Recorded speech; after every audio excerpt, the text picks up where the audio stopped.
Good morning, happy Friday. Welcome to the Pitchline Chronicles, where fans become family. I am Uncle Taz. I am here with Rob, and just want to give a quick shout out to Donald and Sierra for holding down the fort for a special episode for yesterday. But despite everything going well for us at the Pitchline Chronicles, things are not going too well for the New York Yankees, where they have their first 4-game losing streak of the year. Which is pretty wild to think at this stage that they are just unable to just dig themselves out of the hole and get back on track. And I know there's a lot of key injuries, a lot of key, pretty much everybody except for Judge is in a slump. There's no, I guess, there's no bright spot. And I see a comment from Joan. We're going to do a quick shout out to the chat in a moment once we get Rob's opening.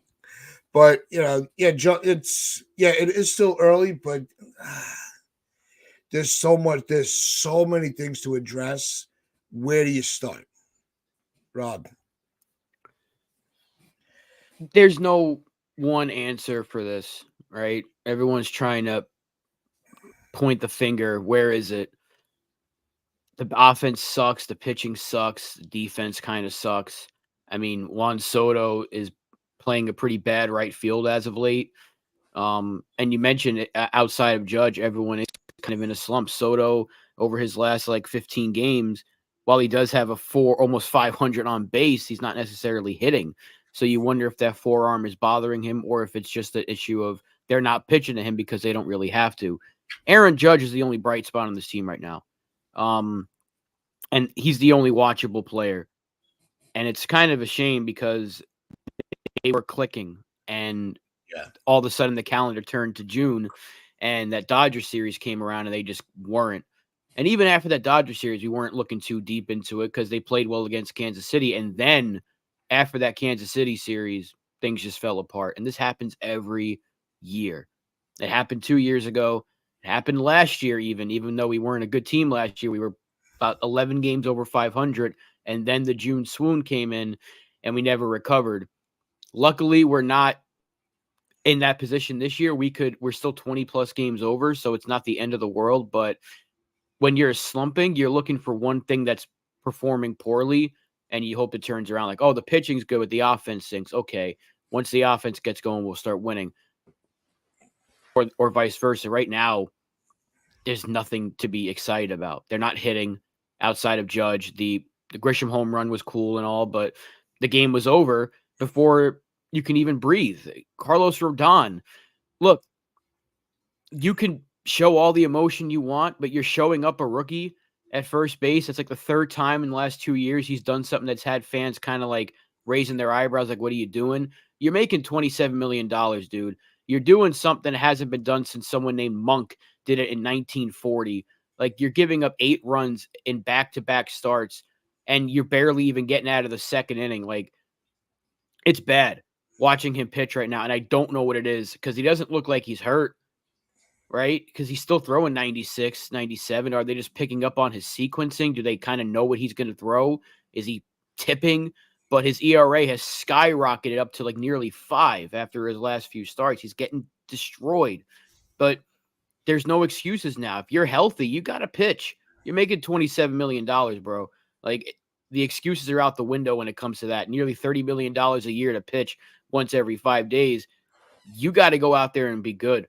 There's no more excuses now. So he's got to pick it up. Luis Gil's been looking like crap. I wonder if he's just been tired because, again, he's throwing a lot of innings that he hasn't thrown in a couple of years. So there's that. At least Stroman has been okay. Nestor's been really good. And Cole just worked his way back, but it's taking a toll on the bullpen. And that's not ever a good thing because his bullpen's already kind of ragtag put together.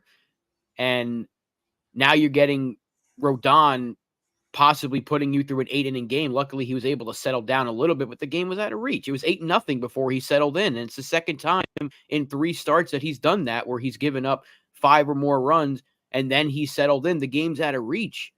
So he needs to pick it up. The offense needs to pick it up. Everything needs to be picked up. It's bad.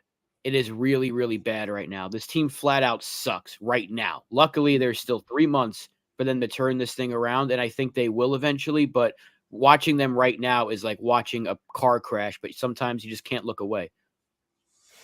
Yeah, and look, with Rodon, he had that rough outing a couple games, when everybody was on the fence of whether they liked with him crying and all that shit.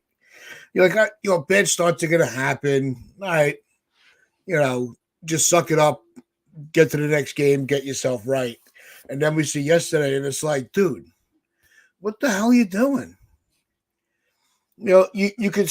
The thing that confused me was also, let's put this on the catching as well. You see that the team is sitting fastball. Why you keep asking for a fastball? They're killing. Toronto has been killing. It was mentioned in the chat too. I think it was your father that brought it up. They've been hitting fastballs like it's nobody's business. So go with your off speed stuff to keep them off balance. Use the fastball just to keep them honest. It's. I think the whole game plan was shit from the beginning. You you have to study your opponent if you're going to win. And it just seems like they're not doing that. They're not studying their opponent. They have the hot hitter. Like, how many times have we said, why are they even pitching the Judge anymore? He's the only threat. You get around him, you're golden. You can cruise to an inning without giving up a run. But yeah, no, let's still pitch the Judge. But I mean, you're not going to walk him every at bat. I mean, that's just ludicrous. But I wouldn't be surprised if teams start doing that. Give him the Bonds treatment and just put him on. They're basically doing that now because they're not pitching to Soto. If you really look at his at bats, they're not giving him really anything to hit. I mean, yesterday you had the perfect opportunity because you sign up for Volpe to get on base and then Soto and Judge. That's the formula. And what the hell was that? I have no idea, but I know. Oh, there you go. There's the reason the dog is causing chaos. I apologize. Let me go see what's going on. I apologize, everybody. Okay, well, I'll take over from here. So yeah, you have the formula is Volpe needs to get on, and then you hope that Soto and Judge do something, but that's not happening right now. And they're not giving anything for Soto to hit. So while Tats is away, I'll say what's up to everybody in the chat because it is popping up here on this Friday morning. Everyone's mad. Everyone's trying to figure out what's going on. Stevie B, what's up? Frederick, Raziel, Joan, NFE, good to see you, my dude. Lou's in the chat. Sean Browning, Medina, what's going on, Medina? Nosebleed. We've got, who else is here? Joan, as usual. Ken, the man.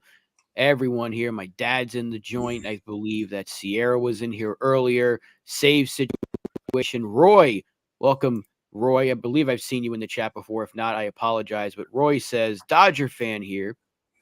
Always good to see another fan from another fan base here. Morning Pinstripes, your needs are the same as the Dodgers. Focus on upgrading pitching. Pitching wins World Series. Don't panic.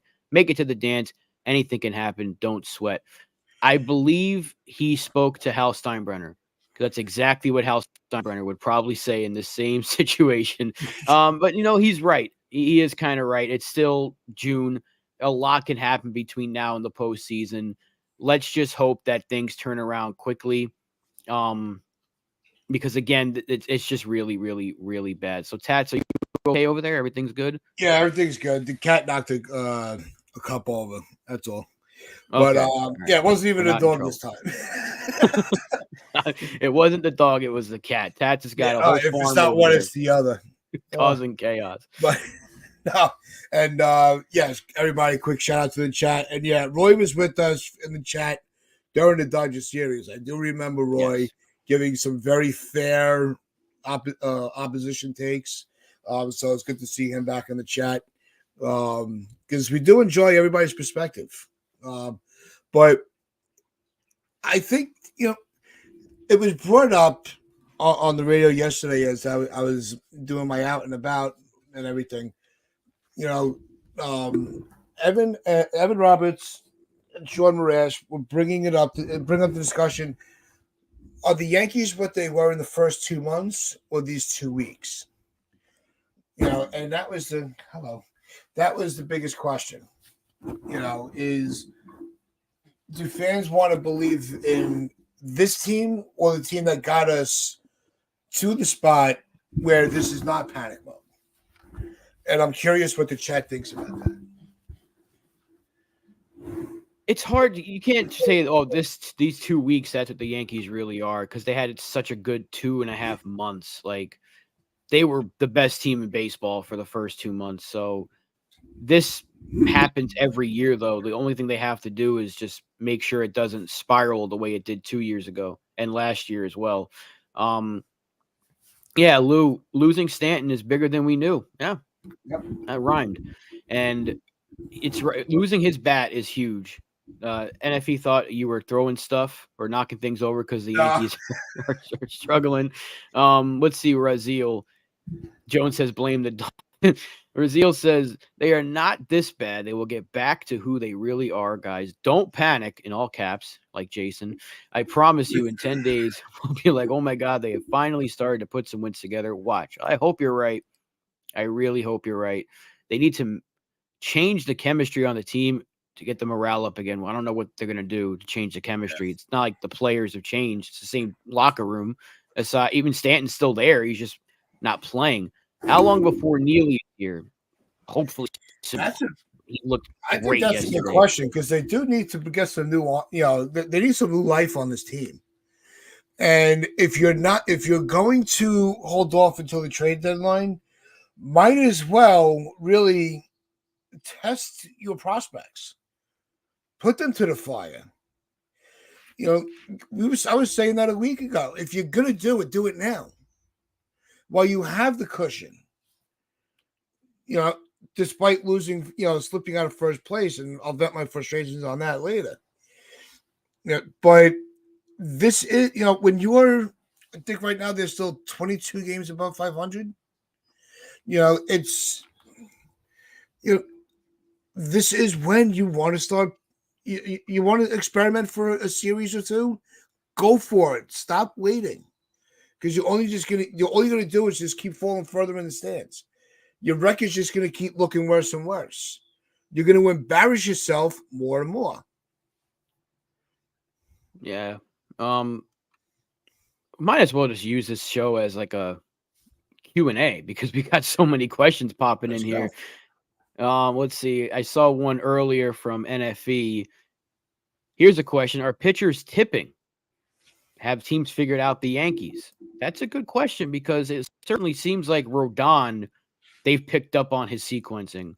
And it might be the same for Luis Heel because Heel was untouchable, and all of a sudden now he's getting absolutely rocketed. So it's possible that they're all at teams. I don't know if they're tipping, because if they're tipping for 3 straight starts and the Yankees are not seeing it, then we got a problem. But it's quite possible that they have a sequence of pitches they like to use.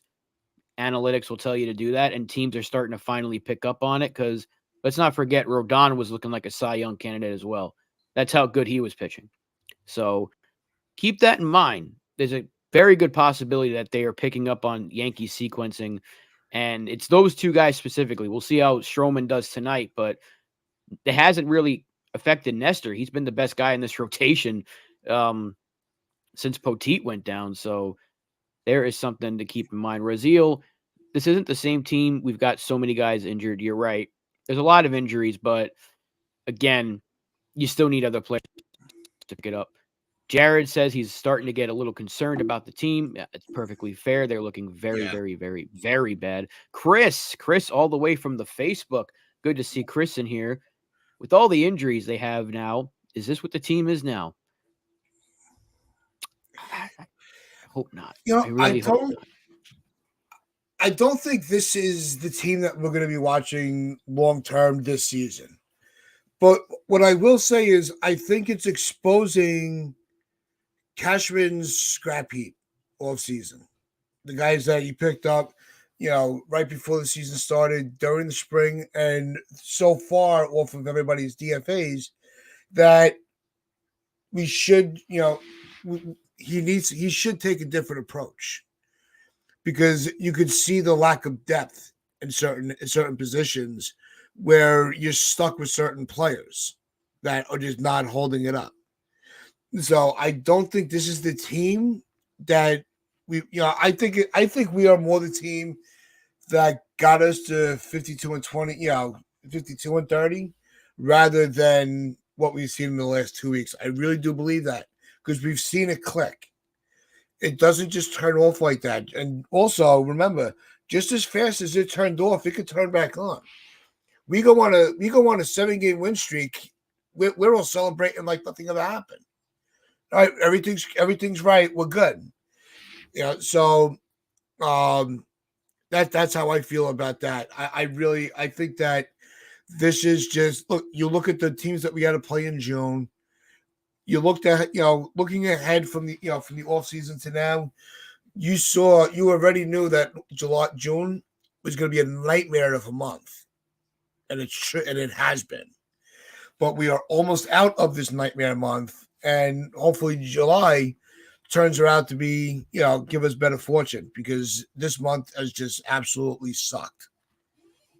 Right, but at what point do you stop using the tough schedule as an excuse and be like, they should be beating some of these teams? Because we're playing good teams, and the Blue Jays are not that good this year, and they destroyed us. The Mets have been hot, but overall they haven't been very good, and they kicked the shit out of us. Like, let's just call it what it is. The Mets dog walked us throughout Queens for 2 games, and it was really, really bad. The Orioles kicked the living shit out of us. The Dodgers took 2 out of 3 from us. These are teams that we should be beating. Some of them we should be beating, and teams that we should at least be competitive with, and they're making us look really bad. So we're going to see it. If we want to win a World Series, guarantee we got to see Baltimore again, and we might see the Dodgers again. So the Braves, I can't even forget the Braves. They're a really good team. Yeah. Beat the shit out of us. So tough schedule or not, you got to win some of these games to give you the hope that, okay, it's a rough month, but they're at least holding their own, and they're making themselves look bad, Jared. Yeah, they're looking terrible. Jared, they're looking bad. And a lot of people are bringing up Birdie coming back in the next few weeks, hopefully.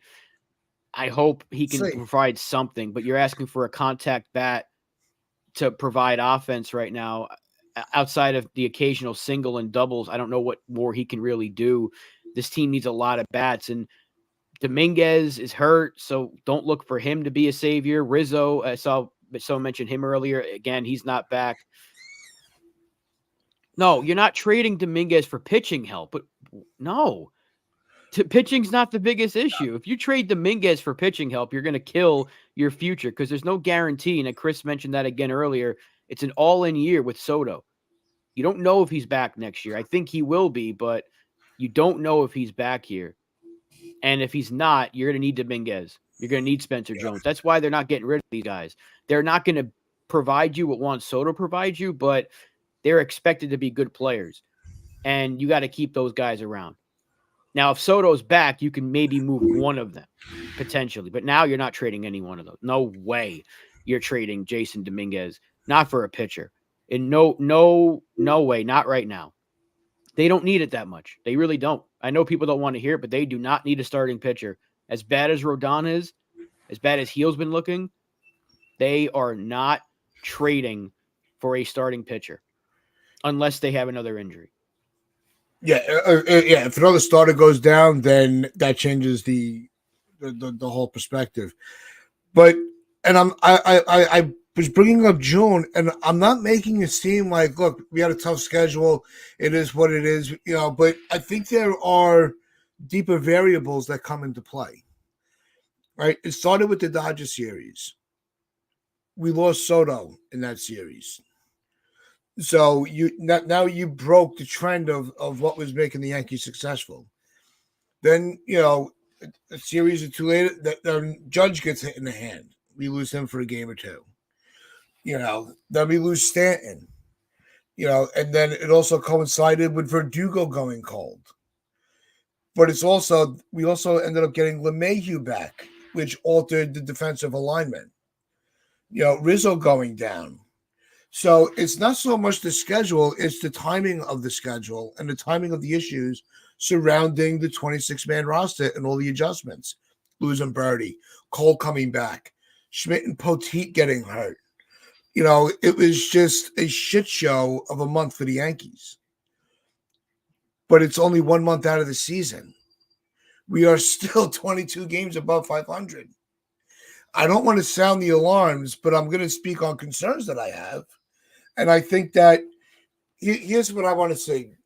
And Jared, Clay Holmes didn't have a great month either.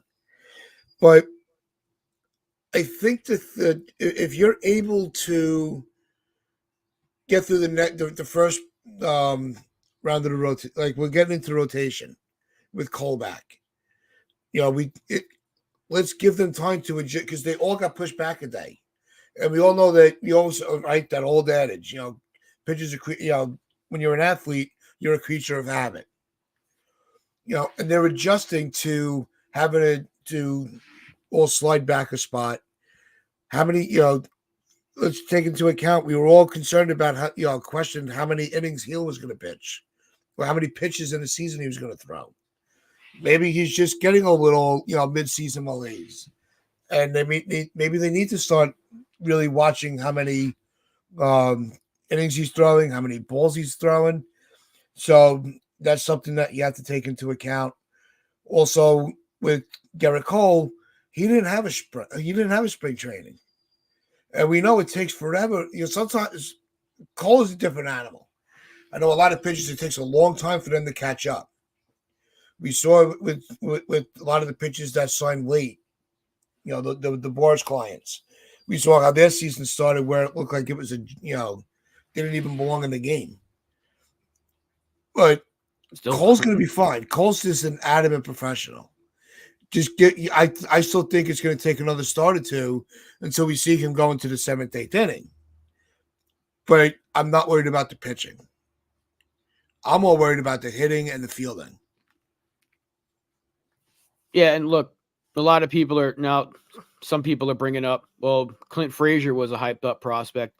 They're not going to trade Jason Dominguez, guys. There's no pitcher out there. No. Who are they realistically? Look at the teams that are going to be absolute sellers. The Marlins' best pitchers are all hurt. Perez is hurt. Alcantara, I think it's how you say it, is hurt. They're not trading Dominguez for Luzardo, who's hurt again, actually. And Luzardo's been terrible this year. So who is on the Rockies that we're going to trade Dominguez for? Who's on the Angels that we're going to trade Dominguez for? Oakland. Are we going to trade Dominguez for Mason Miller so he can pitch 1 inning and blow his arm out? Because that's probably what's going to happen when he gets to the Yankees. So there really isn't anyone out there that you're going to trade Jason Dominguez for. If you were going to trade a top prospect for a pitcher, that was to be done in the offseason when Burns was available, when Cease was available. Those guys are not available right now, and they probably won't be come July 30th. So, again, the idea of trading Dominguez just doesn't make sense to me. Not when there's not really an ace. Crochet's not really an ace. Yeah. I'm sorry. I know he's having a good year, but he's not really an ace. You think he's going to come in and save this rotation? I'm sorry. It's probably not going to happen. I don't think they really need to add a starter anyway.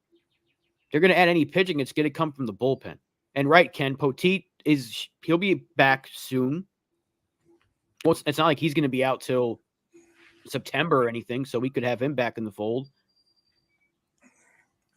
Yeah, I think once we get, it depends on, how the progress goes, if we're going to get Poteet or Schmidt back, whoever comes first, is going to end up really saving Heel, not so much the rotation overall. We need to start limiting Heel.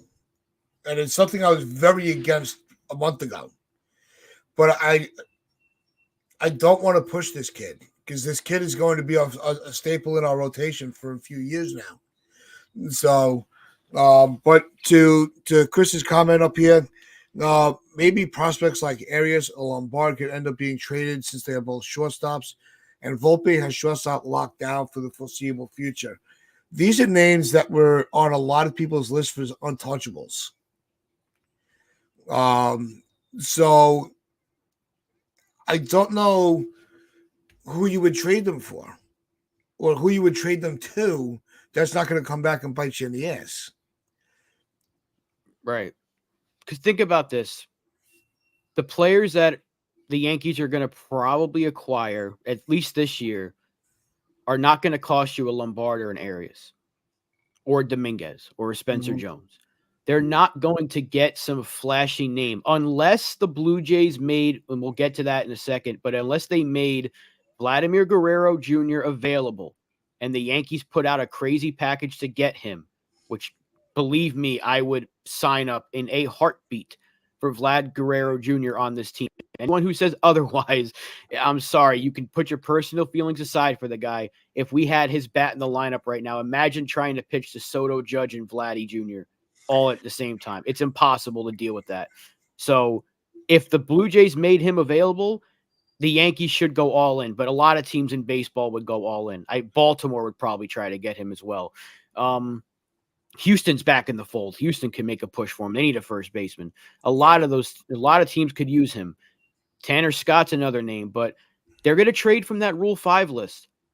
2 years ago, they traded a lot of Rule 5 guys, and they made 4 different trades and upgraded every position of need, with the exception of the Montgomery for Bader trade. So you're looking at guys like Benjamin Cowles that could be traded, even potentially Rumfield. Ben Rice could be a guy that gets moved. He's a Rule 5 eligible. No, they add him to the 40-man. Never mind. Will Warren's a name that could get moved. Antonio Gomez, Jack Neely's on that list, although they should not move him. There's a lot of names that could be picked up in the Rule 5 draft. The Yankees would be smart to move. That's probably what we're going to be doing. So you're looking at a guy like Luis Rengifo that could be available. If the Rockies did make Ryan McMahon, I don't think they would, but if they did make Ryan McMahon available, that's the name you can see them pursuing. And then maybe 1 or 2 bullpen arms. They're not going to go crazy. I know it looks bad right now, but they're not going to go crazy because there's not really a lot of teams selling. I've said this several times. You don't have a lot of teams that are going to be selling right now. The NL is separated by 1 game, with the exception of like 2 teams. So, yeah, I know, NFE, I'm saying if he was, that would be a name the Yankees would absolutely go after. So you're looking at maybe 1 potential bat, and that's Rengifo. If not, then it's slim pickings. And a bullpen arm or 2. They're not going to go crazy. Unless Vladdy Jr. becomes available, then you go after him. Sign me up for Vlad Jr. on this team for the next year and a half. Absolutely.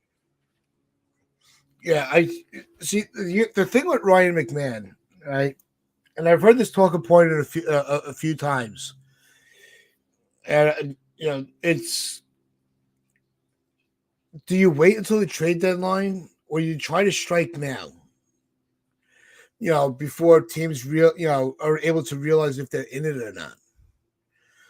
I think that's something. I think that's another piece of the puzzle because of this the way they've expanded the playoffs, and they're even talking about adding more teams in a couple of years, which is crazy. Might as well just get rid of the. One, it's so saturated. They flooded the postseason. There's too many teams in it already. And now you have teams that are just not. They don't know if they're good or not. So they're not going to, they're going to wait and wait and wait and wait and wait. And then they're going to, it's going to be, yeah, we're going to sell. But because, if you need them that bad, teams are going to have to start. Well, the Yankees are going to overpay. Other teams can give up, a Class A, prospect and a draft pick. And get, a Vlad Jr. where we'll have to give up Dominguez, Jones, Cole, Judge. That's what they would ask for because they always try to fleece the Yankees. I don't think that Yankee taxing is that real. It's just teams value prospects differently than, because a lot of us fans will hear names like someone like a Jared Serna, who we really like, but another team might not. Some people might out there be like, oh, give them Jared Serna and a couple of other A-ball players for Vlad Jr. because the website says the values match up, so that trade would work. It's not how it works. It's not how things work. Teams value prospects differently. Remember, the Nationals did not like Volpe and Dominguez that much. That's why they wouldn't give us Soto 2 years ago. They liked the Padres package better. So it's all about what teams value differently. Yeah, NFE. Let's just trade DJ for Hader and call it a day. But yeah, look, again, the trades, it's a month away. The trade deadline's a month away. You're not going to see any real movement until maybe the All-Star break. If any trades get done, there'll be minor moves like a JD Davis move that we made the other day. Nothing's going to be significant until the week leading up to the deadline.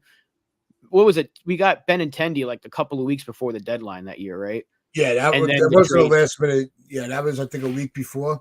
Yeah, so then the trade started to happen. The Yankees are not going to panic, not when they're 21 games over 500. I know it looks so bad right now that the sky is falling, but they could lose 10 in a row and still be 10 games over. They're not going to panic. So why should we? You know, that's how I'm seeing it. The Yankees clearly don't see an issue with the way they're playing. We do, and I know we hang on every single thing because we're fans and we're crazy and we're lunatics because that's how we are when you're diehard. But you got to kind of look at the bigger picture. There's still 3 months to go. There's a whole trade deadline. There's players coming back from injuries. This is how the Yankees are going to look at it. They got 3 months. They got the best hitter in baseball, the second best hitter in baseball. You've got guys coming back. Garrett Cole's going to get healthy in the next few starts. You've got a good rotation that's just going through a rough patch. And you have a bunch of arms that you can call up from your farm system that can make an impact out of this bullpen. It's not going to be this bad all year, but it does have to turn around soon. That's the one thing I will say. The Yankees might not be panicking, but we have to see some signs of a turnaround before we start to be like, okay, all is going to be all right. So I don't expect any trades. I don't expect any trades until about a week before. If it's this bad by the All-Star break, they might make a trade earlier, but I don't think it's going to be that bad. It might be another week or so before they pick it up again, but it's an endurance marathon, not a sprint exactly. Yeah. And I want to read out this comment from Spencer. He texted me. He agrees with you, Rob. They don't need another starting pitcher. And for those in the chat who think so, I would like to look at the return of Clark Schmidt as getting a starting pitcher just without having to trade for it. You know, and it's always one of those, you know, we don't like hearing that, oh, it's like making a spring trade, you know, a trade acquisition. But I think with the way that things are looking this week with the pitching, it's going to feel that way. Especially if Schmidt's able to do what he's been doing before he got hurt. As far as, you know, with Vlad, look, he said what he said about the Yankees. He's on a rival team. I always said he was one of my favorite non-Yankee players in the game. I just liked his energy. I think he would have been great, you know, on the Yankees or Red Sox during the rivalry of the late 90s. Like, he fit that vibe as a ball player, and with that attitude, I would take that on this team in a heartbeat. And if you already noticed, he already cut his hair, so he's halfway to the Bronx. He wants to be here, clearly. No, and if Damien, you're right. And he's shaven, I'm salt. He's a Yankee. He's going to be a Yankee by the end of the game. By the 5th inning, he's going to be in the next dugout. No, Damien, you're right. They can't afford a bad week. I'm just saying, I'm trying to get into the Yankees mindset. This is not my mindset. My mindset is fucking win at all costs. But the Yankees see this differently. They aren't panicking. So as a fan, I'm going to be like, fuck, you want to be mad about it, but it's like they do this every year. So I get worked up about something happening on June 27th. If this is happening in September again, then you'd be like, I told you so. But the Yankees do this all the time. So as fans, we just kind of got to, hey, this is what they do. I'm sick of it. Trust me, I don't like it. But that is what it is. And Ken returns are Birdie, Stanton, Efros, the other Birdie, and Chase Hampton. Yeah, there's players coming back. And that's how the Yankees look at it. Yeah. It's a shame that every year we have to have injured players on the coming back, and we use those as technical trades. But hey, man, sometimes that's how you have to look at it, especially when you're 20-plus games over 500. Yeah, if they can help the team, Ambro, you're right. You're absolutely right, Acevedo, if that's the case. And Mike, you have the 4th best minor league system. Orioles have number 1 system. Bring up some young talent, see how they do. That's what the Orioles do. And you will have you have an idea what you have. The thing is, a lot of our talent isn't ready. Spencer Jones is just starting to hit in Double A. So he's at least a couple of months away before you really start to think about it. Same way Dominguez was. Arias and Lombard, no. Selvage, not yet. Maybe a Vivas, he's starting to hit. Maybe. Even then, I still think it's a bit too early. There really aren't that many top prospects that are ready. That's just a lot of our guys are still a couple of years away. That's the Yankee system. It's very good, but in another year, it's going to be even better because those guys will be closer to ready. Right now, they're just not ready. I'm like, well, guys, I'm pissed off too, right? And I get it. It's aggravating to watch this team that was looking untouchable just completely go to shit. But it's the end of June. There's what tells you right now, pre-deadline, that there's nothing the Yankees are going to be able to do to fix this team. What makes you think they're not? What adjustments are they not going to make where you're going to be like, this team ain't even sniffing the playoffs? You know, with 22 games above 500, I know we all want to hit the panic button because it seems like this at this time of the season every year is what we do. We hit the panic button because they hit, you know, like Rob calls it, the June swoon. You know, it's not like last year where it was just riding high and then it would just crash and burn and we never recovered. Right? Because we're having all our issues before the deadline this year.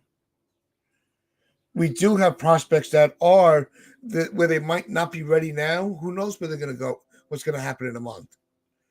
They might just make some, you know, significant progress where you can start plugging some guys in. So I want to come on here and just bitch, moan, scream, rant, rave, call the season off. I can't take it anymore. I look at the score. I look at the first after the first inning yesterday, and I'm like, really?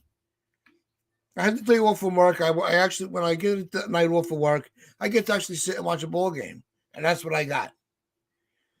So yeah, I was pissed off. I wasted a day off to sit and watch the Yankees be shit. Although I did some good fishing in, but that's besides the point.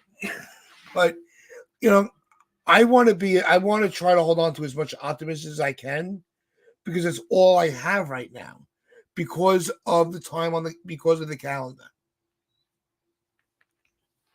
Right. And Vivas, what was it? I think Damien said Vivas can't be any worse than Glaber. And that's the truth. Like, if we did call up Vivas today and even Rumfield or Augustin Ramirez or even Jack Neely, can it be worse than what we're getting from some of these guys in the bullpen? Like, they called up Jake Cousins. They sent Gomez down because he got roughed up the other day.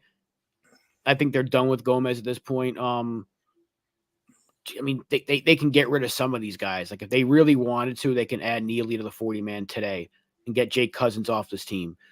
They don't have to keep Jake Cousins. They don't have to keep some of these guys. There's a couple of moves they can make, but they're not making them. So what's the point of going crazy about it? It's just, and unfortunately, this is what we're stuck with. I don't think they're going to put Vivas up here yet because he just started hitting. Like, over the last few weeks, he's finally started to hit again. So I don't really see them making any sort of move. And Sunil Rougned-Odor, what's he going to do? Yeah. No, what's Rougned-Odor going to do? You expecting much of have him? JD Davis as the veteran presence. No. And you can bring up some of these guys, right? I would Oscar Gonzalez, give him a shot. You're absolutely right. Yeah. Save situation. That's a guy I think deserves a shot because if we're going to be sticking JD Davis at DH, why not give it to Gonzalez, who's actually younger and producing? They got to give some of these guys consistent at-bats. Give Wells every day at-bats, Cabrera, Rice, and let's see if they can provide the spark. Sitting Gleyber Torres for 2 days for a reset, I don't know if that's going to do any good. I don't trust DJ LeMahieu. I don't know. I don't know the answer right now. I don't think the Yankees know the answer because I don't think there is an answer. No, because there's too many questions to answer them all. And I think that's where we're at right now. And when you don't know the answer, it pisses you off. And that's where we're at. But there's still time to make the adjustments and start, you know, when you have a shit ton of problems, the best thing to do, attack one at a time. Right? What's the priority right now? Do you think it should be pitching, catching, pitching, fielding, or the offense? So if you think that the pitching is the biggest problem, mainly I would say mainly the bullpen, because you got some I don't want to say scrap guys, but they were defeated by other teams and we picked them up. So you adjust that first, because if you start looking at everything, you're going to accomplish nothing, because you can't fix everything in one move. Like they were saying, going into on the radio after the Blue Jays put up the 5 spot, I think it was Ricky Ricardo on the radio. If the Yankees want to get back in this game, they got to take it one bat at a time. You can't hit a 5-run home run. The Yankees cannot fix every problem like that. It doesn't work. You got to attack one at a time. You got to prioritize. What is our biggest need right now? I think the biggest issue right now, I think it's second base. I think you get the right guy at second base that can properly field the ball, has good IQ on the bases, and can actually make contact with the bat. I think that's where you start seeing other things fall into place. And I like this idea by Ken. You have two options really to get an infielder up here, and that's Peraza and Vivas. Call up Peraza. Why is Jahmai Jones still here? And why is he playing every day lately? Like, I don't get it. I really don't get it why he continues to play. Just get Peraza up here. You have one more year to let this kid actually play and see what he can do. And I know people want to say he's a head case, but I said this the other day. It's not fair what they've done to this kid. They held him out of trades. They said he was the future. He was a top 3 prospect in the system, not top 10, not top 30, technically, but he was top 3. He was right there with Volpe. He was clearly the better defensive player, and his bat was too good for the minors. And the Yankees said, that's the future. It's Peraza and Volpe. For whatever reason, they did not give that shot to Peraza that they gave to Volpe. And Peraza got hurt earlier this year. It was an opportunity for him to make the team out of the spring, and he got hurt. He's had to work his way back. I know his bat isn't very good right now, but we've already seen him pick apart AAA pitching. What would it hurt you to give this kid a shot? He's 24, I think now, 23, 24. He's got speed. His defense is fantastic. What's it going to hurt to put him out there at third base or second base? It's not. It cannot get worse than what you're getting. Yep. At least he's had major league experience and he's had a little bit of taste of success at the major league level, whereas Vivas would be coming up fresh with very little experience in AAA, where Peraza's had several years now. I would much rather them give that shot to Peraza and let Vivas get a little more of a hot streak before they make a decision there. Why not? Why not? What is Jahmai Jones doing on this team? That's the question I ask. Like, he's the one player that I'm just like, get rid of him, because I get having the 2 catchers. I know they're not going to call up Ramirez. Trevino's not going anywhere. Grisham's here for a reason. DJ's not going anywhere. What is it going to hurt you by putting Peraza on this roster, getting him every day at bats at second or third base? Because you don't need to play Torres every day. Clearly, they don't trust him. And DJ stinks, so he doesn't need to play every day. And if you need to put DJ at first, then so be it. But there's a way to get Peraza every day at bats. There we go. Every day at bats right now, and they're not doing it. What more? Come on, let the kid play. And they haven't traded him, and they've lost their opportunity to because he has no more options. So if anyone does take him, they have to keep him, or else he's going to be the next Esteban Florial. So this is your only opportunity, your last opportunity to give him a shot. And they're not doing it. That to me is why I'm a little bit skeptical of how they're going to handle prospects in the future, because they have too many at the same position. Chris mentioned earlier, Arias and Lombard. Where are they going to play? Because Volpe's not going anywhere. Nope. He ain't moving from shortstop. So Arias is going to have to move to third most likely because he's got the arm for it. Where does that put Lombard? Lombard's got a great arm too. You're going to put him at second? And these guys are still 3 years away anyway, so it's not like we got to worry about that. But Arias is certainly going to have a spot in this team in the future, I believe. But there's so many infielders. So at least you can see now what you have in Peraza. And if he plays well, guess what? Third base or second base is figured out for next year, and you don't have to go crazy with moves. This is the perfect chance to do it. Yeah, I'd rather have the defensive alignment where you're seeing Cabrera at third, Volpe at short. Let's put Peraza at second and Rice at first. And just leave the other two on the bench. Start using them as utility guys. I'm done. I'd rather ride the wave with that infield than what we're seeing. Because at least I know that at least I can feel better knowing that at least they're trying something. They're trying to make a quick adjustment that's not going to cost them any. They don't have to trade anybody. Yeah, you might have to use an option on some of these guys, but so what? You're not here to hold on to these kids until they're 30 and they're playing their rookie year. That's the other big problem.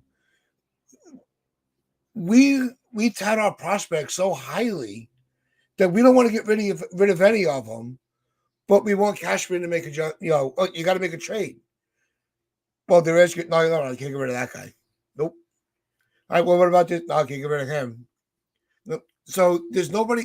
We have some of the best prospects. We think we have the best prospects in the game, and we have the best 26 man in the game. Going into the season. Well, yeah, but so nobody's tradable, nobody's removable, nobody's replaceable, and nobody's indispensable. Well, how the fuck are you going to make adjustments when things go wrong? Yeah, I don't get it.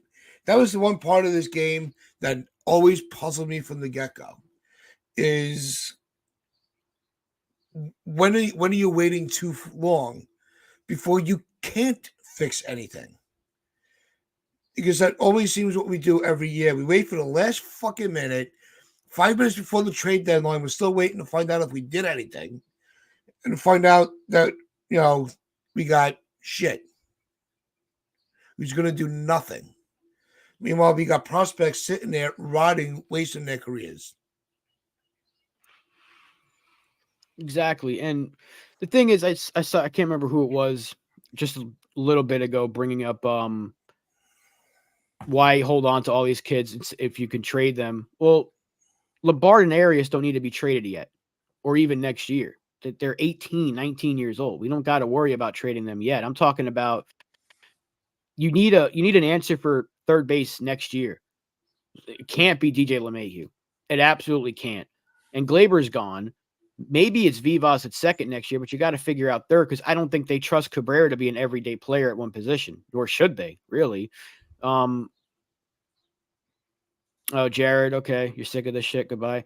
I hope he's just meaning the Yankees in general. Yeah, I hope it's not us.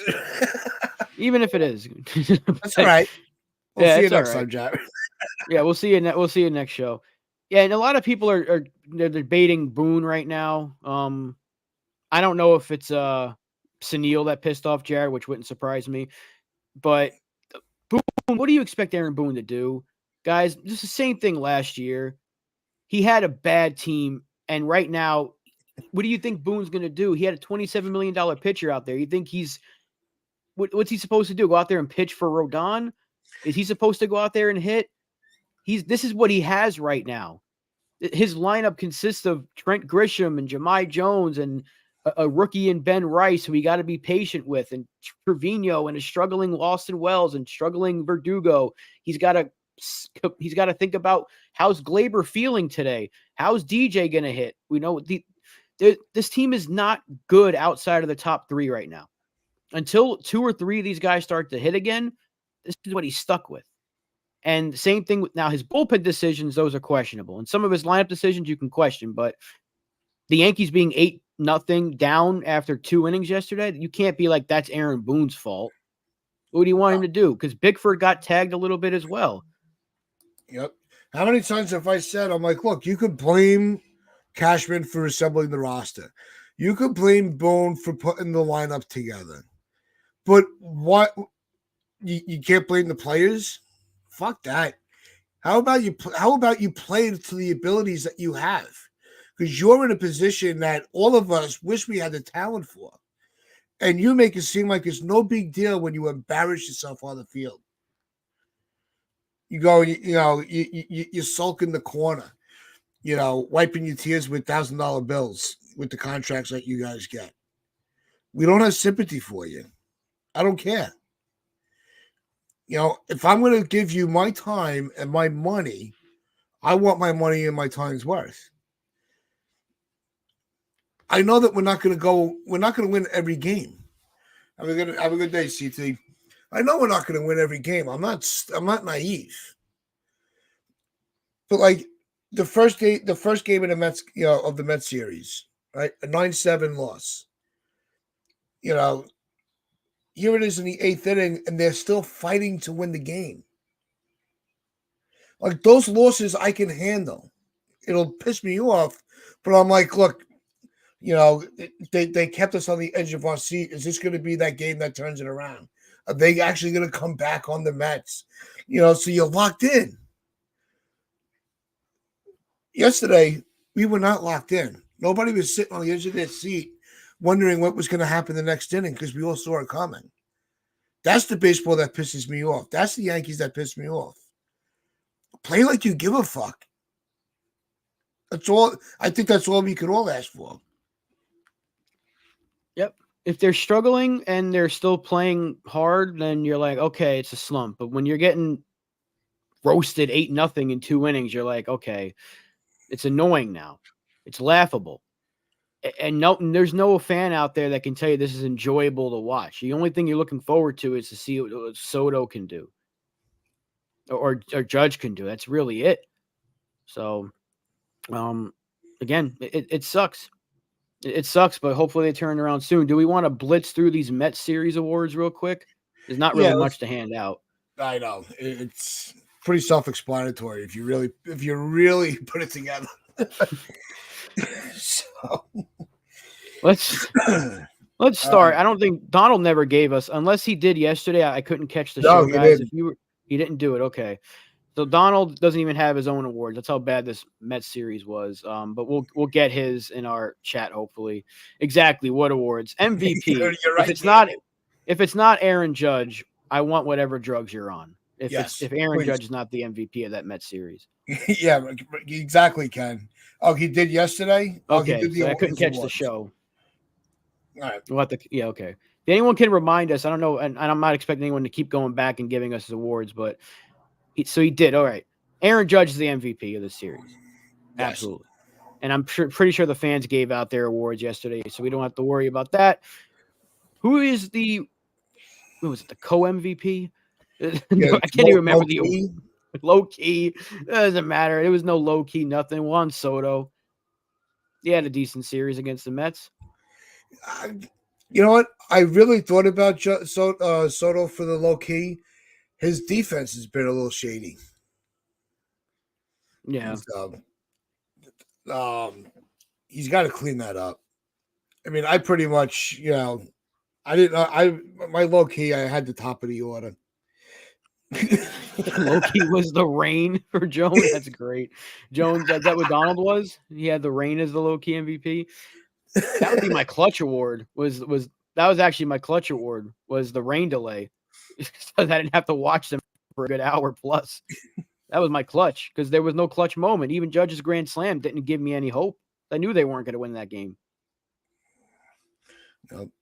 No, my clutch, I had Judge's the clutch as well. The grand slam, it was the only highlight of the freaking series that was watchable, in that inning, because it's almost like it was written on the wall for Judge to have a moment.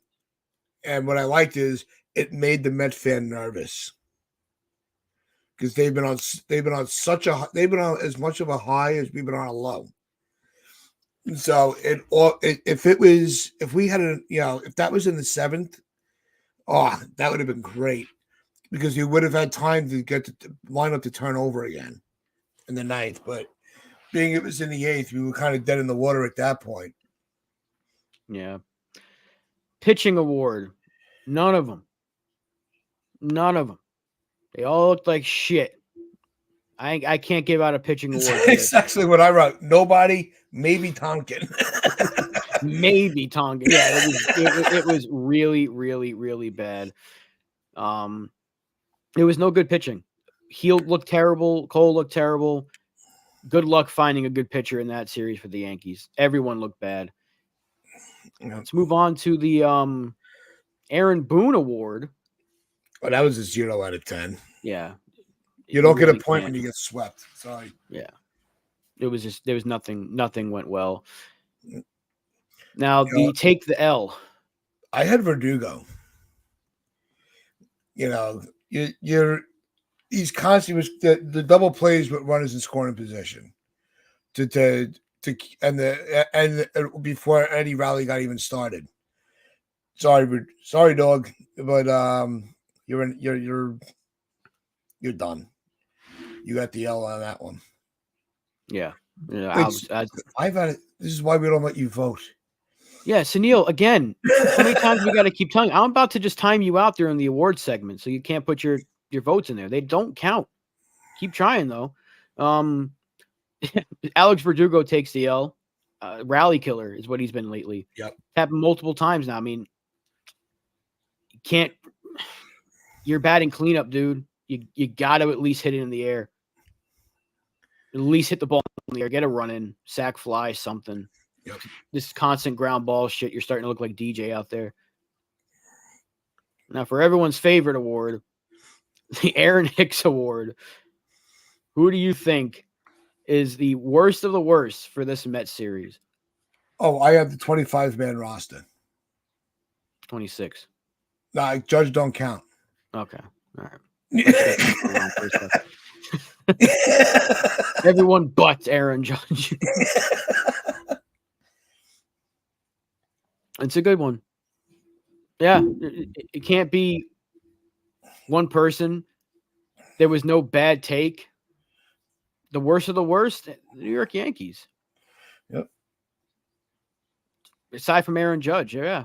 I'm gonna keep Soto out because I know his defense was but he at least showed up with the bat as he usually does. So I'm gonna take Soto and Judge out. They're still a historic duo.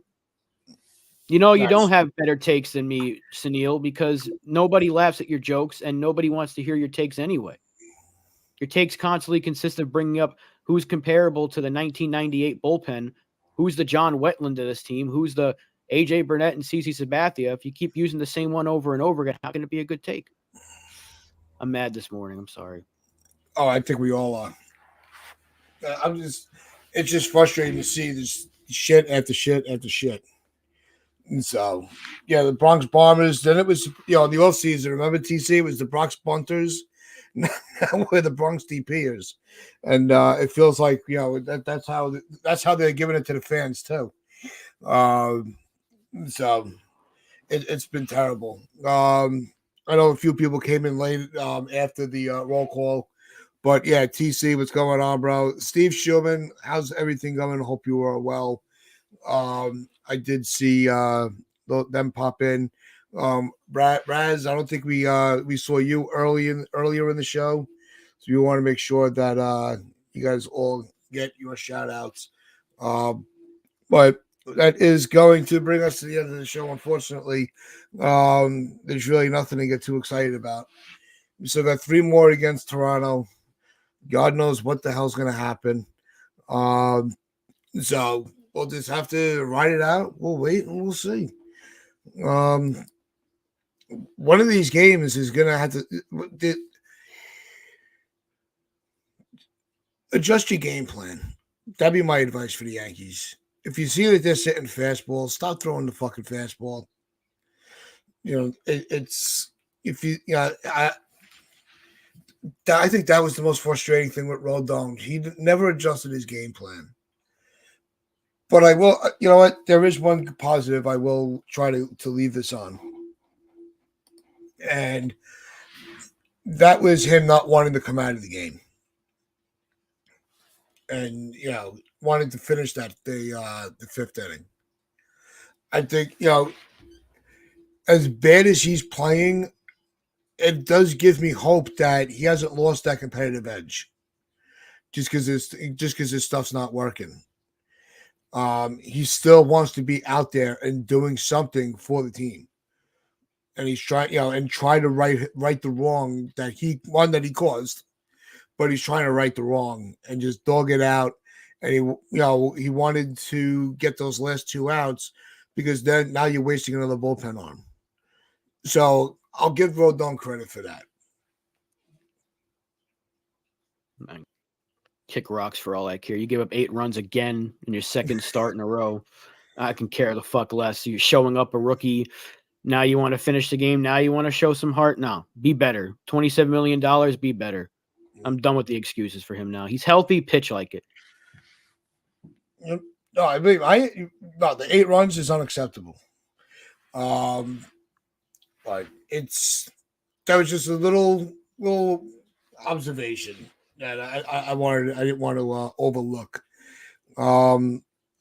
Same situation. I want to see crying out, strike zone. Rob said kick rocks. Yep, you got to copyright that, bro. I don't know what you're waiting for. But Li, what's going on? Thanks for coming at the end of the show. We appreciate you. But we always like to see you pop on. I'm glad he's here because I've had this on my tagline. Yeah, I know. 3 shows. About he was time. right. I wonder I'm if giving you him the credit. He was right. This whole freaking time, he was right. There's one thing he's right about, and it was DJ LeMahieu. Everything else, that's still debatable. Yeah. We give him his credit when he can, and so most of the time, as quick as he gets it, they turn it around and they'll come up with another theory that we're like, you're out of your freaking mind. Or another but bad we love trade. them all the same. But that's going to wrap things up for us today. Just remember to hit that like button, hit that sub button, share this out, your friends, your family. It's Change Around the Corner. This has been another fun week on the Pinstripe Chronicles, hanging out, spending the time with you guys. And this is where fans become family, and that's exactly what you guys are. And as I always like to say, with those pinstripes of pride, and play hard.